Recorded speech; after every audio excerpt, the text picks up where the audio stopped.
اللہ الرحمن الرحیم۔ رنگوٹے کھڑے کر دینے والی حدیث حضرت ثوبان رضی اللہ تعالیٰ عنہ سے روایت ہے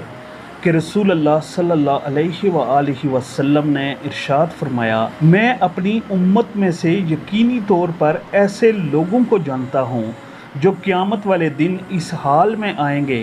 کہ ان کے ساتھ تمام پہاڑ کے برابر نیکیاں ہوں گی، تو اللہ عز و جل ان نیکیوں کو ہوا میں منتشر ہو جانے والا غبار بنا کر غارت کر دے گا۔ تو ثوبان رضی اللہ تعالیٰ عنہ نے عرض کیا، اے اللہ کے رسول صلی اللہ علیہ وآلہ وسلم، ہمیں ان لوگوں کی نشانیاں بتائیے، ہمارے لیے ان لوگوں کا حال بیان فرمائیے، تاکہ ایسا نہ ہو کہ ہم انہیں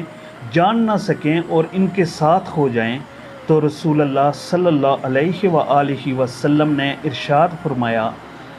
وہ لوگ تم لوگوں کے دینی بھائی ہوں گے اور تم لوگوں کی جلد ظاہری پہچان اسلام میں سے ہوں گے، اور رات کی عبادت میں